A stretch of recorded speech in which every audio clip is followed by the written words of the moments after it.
Welcome to the SDA Housing Podcast, brought to you by NDIS Property Australia. Before starting this episode, we need to provide a general disclaimer. Information contained in this podcast is general in nature only. It does not take into account the objectives, financial situation, or needs of any particular person. You need to consider your financial situation and needs before making any decisions based on the information in this podcast. And you should consider seeking independent and professional advice for your personal circumstances. All right, let's begin. Hello, everybody. My name is Minh, and I'm your co-host with Debbie and Denise from the NDIS Property Australia. And listen to the SDA Housing Podcast. I show explain, highlights, and guides, and brings awareness of all things SDA in this ever-changing NDIS world. Debbie, how are you going? I'm good, Minh. How are you? Good. Denise, how are you? This is Denise's first time on our podcast. Denise, how are you feeling? I'm a bit nervous, not gonna lie. Debbie, tell her. Yeah, the first time, then you're an experienced podcast host and it's all easy after that. Yeah, it's easy. So today's topic is an in-depth discussion on feasibility. We've in the past talked about feasibility in the past from a very simplistic house and land package investment from a normal mum and dad investor. But Debbie, we've been working very closely together with Denise and the team here, office here, on more advanced feasibility work in the last 3 or 4 months. Do you have any questions, Debbie, about what Denise and I and the team are doing the last few months on this area? Well, I mean, obviously I do know what you're doing, but I guess the first question is why? Well, I think the market's evolved in the last 12 months. More investors and developers and builders and investor developers are coming to us asking for guidance, support, advice on what to design, what to build, if to build on their block of land that they have, and also how should they modify the existing DA approvals, council approvals on the site. Because a lot of investors come to us, they'd be saying, oh, we had like 6 pack of townhouses that were stored on this site. It's no longer viable because it costs too much to build and we can't make our profit anymore. We're now exploring NDIS as an option to consider looking at building SDA to what they've done here. So for some reason, Debbie, maybe it's our podcast the last 6 months, but more and more people are coming to us asking for this advice. And since maybe it's the positive energy we put out there on the podcast and our reputation, but we really are focused on giving fee-for-service advice. So happy to charge by the hour or on retainer for clients who need help for 1, 2, 3 months. But we're all about helping people where possible on their SDA projects. Sound okay, Debbie? Yeah, absolutely. That's exactly what it is. And Debbie, in the past few months, we've been having a lot of video calls, myself, you and Denise, with these people who contact us to ask for advice and guidance. How have you found, Denise? How have you found these video calls that we've been doing with people with these blocks? How do you find the interaction that we're going through with them? Well, it has been quite a productive meeting with them because first of all, we need to figure out what they're looking for, right? And what their budget is, how big is the site, what kind of specific goals they have in mind. Yeah.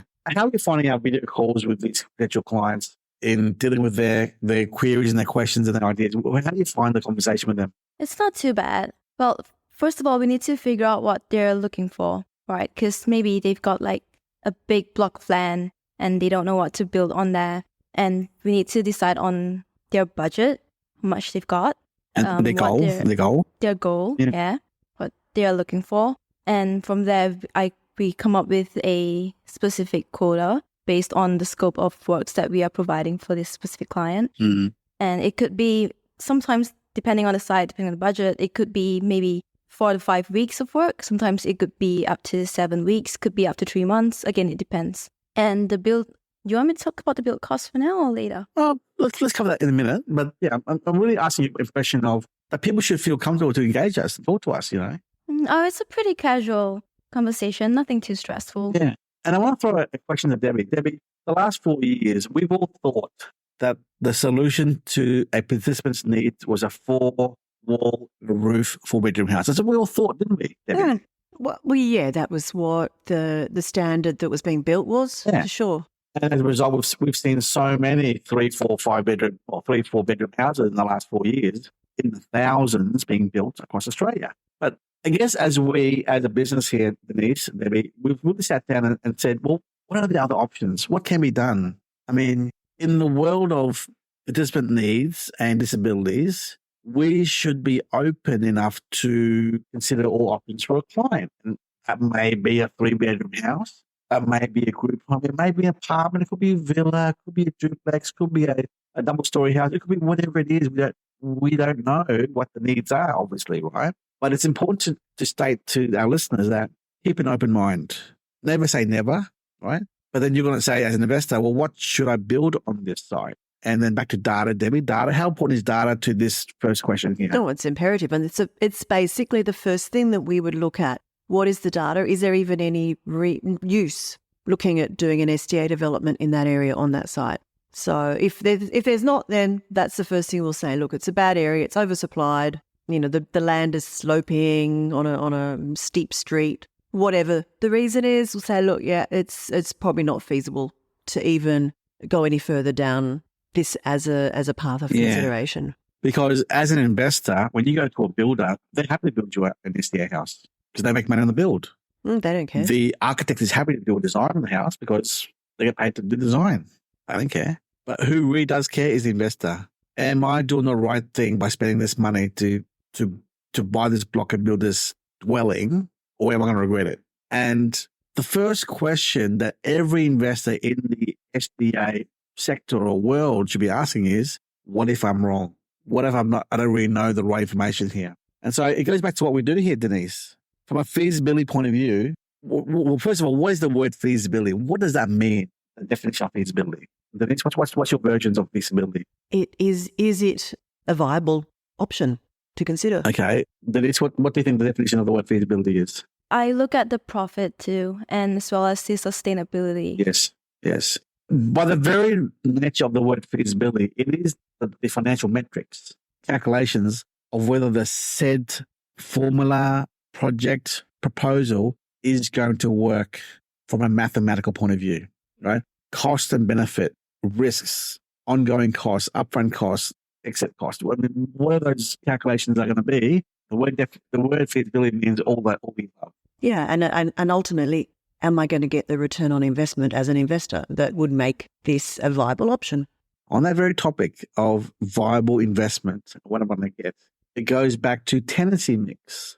Denise, what is your feedback to our listeners about how important the tenancy mix predictability or outcome is to the success of the project or the feasibility here? Oh, it's very important because, again, we have to look at the supply and demand within the area, right? And if there's not a lot of demand in where you're looking at, there's no point in building that. But if there was demand, the importance of the tenancy mix calculations and, you know what I mean, the matrix of all the tenancy combinations, it's a very wide range of outcomes, Denise. I mean, it's not just half a dozen different scenarios we're looking at, is it? It could be up to 200. Yeah. We have tenancy mixes for apartments with like four apartments in there, and those could go up to 206 scenarios, I think. Yeah. Just so our listeners can understand, we're not talking HPS by HPS by HPS or HPS FA and IL. We're talking about 1 to 2 funding HPS and 1 to 3 funding HPS. What does that mean, Minh? Well, there's 1 carer for 2 participants, 1 to 2, or 1 to 3, 1 carer for 3 participants, or HPS 1 to 2 villa. So you got the 1 to 2 house funding, the 1 to 2 villa, or even group home. Yes.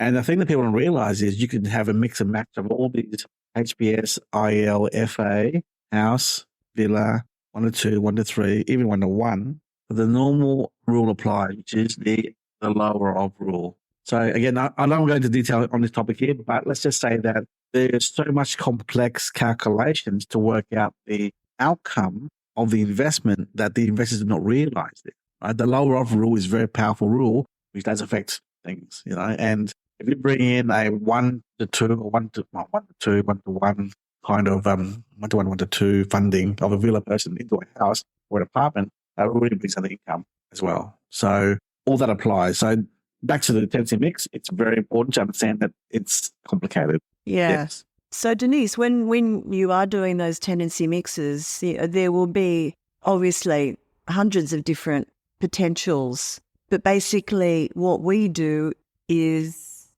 analyze based on historical data of tenant funding levels in that area and work out basically what we think is going to be the most common or the most likely tenancy mixes.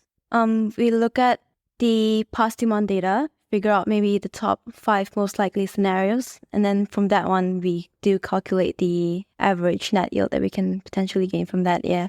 So with the feasibility projects, I mean, can you run down the list there, please, of what is involved in doing this 6-7 week report process, please? Right, so we first start out with the supply and demand data report because that's the most important to figure out whether it's feasible to build on that site, on that location. And then we go into the tenancy mixes. But we can only really do that once we have an idea of what the dwelling might be. Yeah.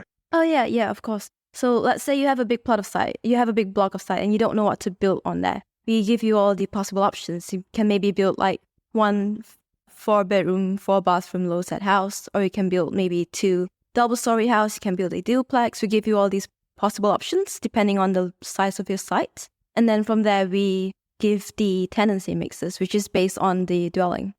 Also, just want to note that the tenancy mixes provide all the possible scenarios. It could be maybe just one participant in there to the highest possible funding.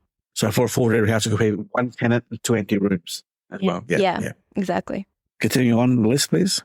We also do provide a SDA feasibility word report where we come up with the SWOT analysis for all of these building, all these products. And then we come up with maybe the top 3 best recommendations for our investors. And even the recommendations based on the average. Average. So, all these 80 or 90 options, it's the average amount, it's the average amount we use for calculations. But also we're choosing the top 3 or 4 recommendations, with top 7 options that are going to be outcome of that for the house as well. Yeah. So rather than assuming a HBS house has 3 HBSs, an FA, NIL, and an IL, an outcome there, obviously. Continuing on as well, the list.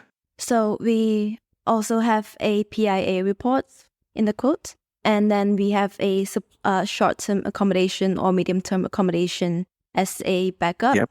Like, let's say your dwelling, once it's done being built and you have no tenants to stay in there. In the meantime, you can maybe use it as a short-term accommodation, an MTA, which is medium-term accommodation, or you can maybe even rent it as an Airbnb. Now, that one really applies to the multi-dwelling projects where there's 4 apartments in the building, of which 3 are SDAs and 1 is MTA, for example, Yeah, you're right. Because it wouldn't work in like a house if there's already a tenant in there. And we have currently, I'm working on a couple new reports. Yes. One of them would be a concept design, like the dwelling design, and also a construction timeline, which shows all the payment sequence and how long it's going to take to get the... People often don't realise how long it takes for council approvals, DA and BA, and then also according to trades and the raw materials, and then going to build and then construction timeframe. Could be a lengthy period of time. It's not as fast as people think. If it's a custom site, custom design, custom build, it will take longer than normal because everything's all different in the whole construction. And that all comes back to the data as well, because time to market is everything. Yep. So if it is going to be a 2-year process, that will also have to be taken into account. I can assure you, an architect or a designer they'll take 4 or 5 months to do design work. But they're not going slow. They won't go fast. They'll go slow because they want to get paid, to deliver a result, and they don't want to rush a quick design, But then also, Denise, they, recently you did a project for a client, the granny flat. So even that was a little different as well, wasn't it? Tell us more about the granny flat concept there on the house. So one of our clients, she's adamant on building a granny flat as with the house, yeah. With the house, yeah. As the granny flat will be a secondary dwelling unit, yeah. And if for a granny flat, the funding would be for villa duplexes and townhouses. So the main house, the one will be housing funding, and the one in the back would be. Denise, did you analyse why she wanted the granny? Why granny flat? Why? Tell me. She didn't really. I can't quite recall why she wanted it. She just said that she wants to have it as like for one IL in there to give her potential clients more or tenants more options. So having a single tenancy dwelling there. So 2 and a carer in the house, and then rent at the back. And thing is, because she has done her research on Sunshine Coast, hasn't she? So I think she would know. Maybe she's got someone in mind already or something. I don't know the details of it, but yeah. But also, Denise, in the project feasibility work here, I mean, you and I will spend time on working out the GFA, gross floor area, and the POS. What's POS stand for again? Private open space. So we're looking at the green space versus the building pad versus the driveway versus the car park versus the design of the double-story dwelling with the stairwell, plus the room for the lifts, fire sprinklers, class 3. All those things get taken into consideration. Again, metro build costs, regional build costs, very different, to help guide the developer, investor into what is possible on the site, how does the investor maximize their yield, and allow them to make the decision. Because in this case, as advisors here, Denise, Debbie, we're not doing a sale. We're just giving information that they need to use to make an informed decision based upon data, research, financial metrics, and feasibility numbers. And also recommendation. At the end of this report, which is going to take us 6, 7, 8 weeks, we do give a recommendation, and they should see it. Because a lot of people, with all due respect, we had a video call the other day, Denise, the client wanted to buy a cheap block of land in Perth. Oh, yeah. And we're like, are you sure? Because there are thousands of other people who've done the same thing, and they've all stuffed up the outcome because they were focused upon buying in a cheap area to minimize their costs to try and maximize their yield. And that's actually absolutely wrong. Okay? So again, our role really is in the feasibility process to give financial metrics and research for the investor and developer to make an informed decision so that they do not make a mistake. Risk management is a very important part of any investment. And Debbie, you know as well as I that these investors who are too like a deer in headlights, focus on yield and returns, that I realize the risk sometimes, and it's very bad. It's bad. Yeah, very much so. You know, in this space, people have been sold the dream. It's a high yield investment. It's an ethical investment. It's fantastic. It's government guaranteed. Sorry, no. If you get it right, yes, it's all of the above. It's fantastic. But it is high risk, and you really have to understand all of the different parts of the puzzle. So as of today, we're starting to explore software in the office here called Can I Build in Archistar.ai. These are town planning and development softwares, which obviously cost a bit of money to use, but we're implementing that kind of resource and expertise into our business model to allow us to bring our feasibility work to the next level. Okay. Yes, I know it's not the same as a town planner or, a project manager. I know that, but it allows us to bring much more technical expertise that goes from SDA and town planning and construction development together to give the investor here enough information to make his own decision. Go talk to his council or surveyor or construction manager on advice and steps moving forwards, because that's within the day our job to give advice and information. Okay. And Denise, I want to say publicly right now on this podcast that Debbie and I have been so impressed with your work the last 4 or 5 months that, Denise is a star. A star, yeah. Not a superstar yet, she's a star. Yeah. Oh, okay. Superstar next year, right? So we've been so impressed with your work, Denise, that, we want to do long-term with what we do, and we want to see you evolve and build this service to help as many clients and investors as possible with all the resources at your disposal here to make us a shining example in the SDA world of good consultation and advice. Because we want to be as independent as possible to the market. And I don't know, we have evolved and people don't say good things about us because we're seen as real estate agents. I can tell you the truth, guys. Yes, we once were real estate a business, yes, but we have become so far in our evolution to be more project managers, consultants, and SDA advisors that 80% of our work now is now non-sales work. Okay, so you go to an SDA advisory for real estate business, they are 100% sales of products and 0 everything else.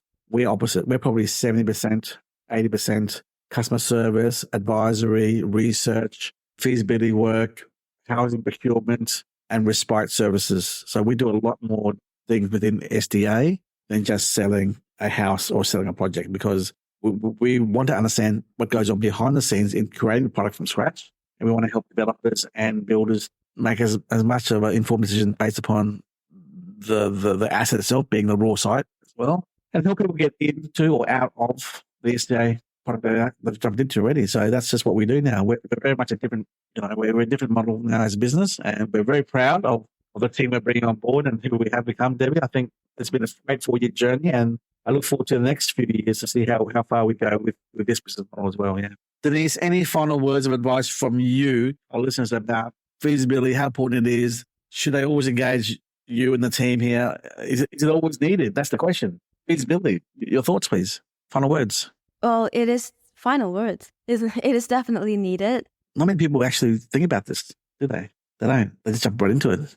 Yeah, because they just think that it's just, oh, I buy this land, and people are just going to, all the participants are just going to come in. They're just going to come rolling in, but it doesn't work that way. Build and they will come. They think SDA is a sure thing. That's what they think. Exactly. And the whole purpose of us giving you this podcast episode today is to say, hey, before we spend $800-900 million or more on a property investment in SDA, talk to the right people, talk to the SDA providers, talk to consultants like us. We charge an hourly rate, and we're happy to give this advice to you guys. And truth. Actually, something we didn't touch on those, what we can also include in our feasibilities is introductions or vetting of providers, which is also another important part of the puzzle. And that's on our quote, Denise, it's always a TBC, to be confirmed. So we do vet providers, we vet builders, we vet data, we vet the investor. It's more of an assessing the builders, and we're more assessing the builders and designers rather than value. Yeah. But providers definitely. Yeah, because people say to us sometimes, I already got an architect. Yeah, but has your architect done much SDA? Oh, not really. Well, why would you hire him to do your SDA work when he has no experience in disability and SDA? Oh, yeah, I guess you're right. So, we want to help our investors and clients to get the right information and the best information to do their feasibility before they begin spending millions on their projects. And that's the key thing there. Be careful. Do your homework. Ask twice, 3 times, 4 times, and then go from there. And Debbie, before I hang up here, you have a client called Humphrey, I believe. Humphrey had a site in Brisbane here, and he'd been on that site for the last 3-4 years now, hasn't he? Without missing the location or his details. Why has it taken so long for him to get to where it is now? And mind you, he's Mr. Feasibility. He's a very smart guy. He's done so much feasibility. He's done all his own numbers. Even though he's done the feasibility, why is he stuck where he is? Because he just does not know what to do. He's got plans for a small apartment complex. He doesn't know whether by the time it's built, if he goes ahead with it as it is, if there's going to be enough tenants in the area to make it break even. He wants to build it to hold it, but should he rather sell it? If he was to sell it, would he be able to get the return on investment? So he's come to us to get that advice. So even though he's done his feasibility and if we go ahead with this, we will probably give him some very different figures in terms of our feasibility projections. But he still, as much work as he's done, and he knows a lot about the SDA industry.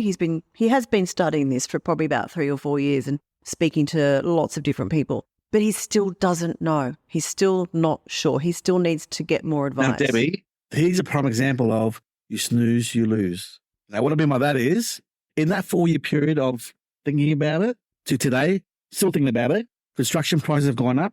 Massively. Investments have gone to other assets in the area. Supply, balance, or even oversupply of the area. Yeah. So speed to market is everything, and he has very likely lost. Advantage. Yeah, absolutely. It's too late now. So even if you have the right feasibility and the right mindset and the right reason, purpose, just by going too slow will result in you being potentially last to market and you missing out and making it a bad. I tell you right now, 4 years ago, that would have been a great investment. Great, would have been amazing. Great. But 4 years later, he's probably missed the boat. And therein lies a problem right there. Yeah. But Debbie, I would like you to forward the information that he sent to you to Denise and the team here for them to analyse that as a test case, a little practice run. Sure. Yeah, case study, yeah. Because we're all about learning, Denise, and we can always learn from people's mistakes. Again, I'm not saying that Mr. Humphrey, made a mistake. I'm saying it could still be. We don't know. But he wants to know: his question now is is it a mistake to go in? That's his question now. And I think we can definitely give some free advice to him on that regard there. Because Yeah. we're not selling him here. We're not selling him. It's his site. It's his project. It's got the builders. It's all done. You need to know a third-party opinion. Am I doing the right thing? What are my risks? I can see what it is, and it's pretty high risk given the market the way it is. And remember, Debbie, he hasn't started construction yet, so it's still 2 years away. So 6 years later, when this product comes to market, the feasibility is now all skewing, and it's wrong. And therein lies the risks right there. Okay, so in the feasibility, construction time frame and product and delivery of my product will affect the outcome here. Yes. Thank you so much, Debbie and Denise, for participating on this wonderful, complex topic called feasibilities. Because we always thought feasibility was a house on land package, but now it's so much more, being feasibility on projects and sites, multi-dwelling products as well for SDA. And we're always working with town planners and build designers and architects and project managers to try and give good advice for the investors so that they can, do the right thing by their portfolio. Yeah. Thank you very much, ladies. Bye-bye. Thank you. Thank you. We hope you enjoyed this episode. Please make sure you are subscribed and following us so you can keep in the loop with all of our upcoming episodes. We would really appreciate it if you could leave us a 5-star rating, a written review, and to share this podcast with those that could benefit. Until next time, catch you on the next episode.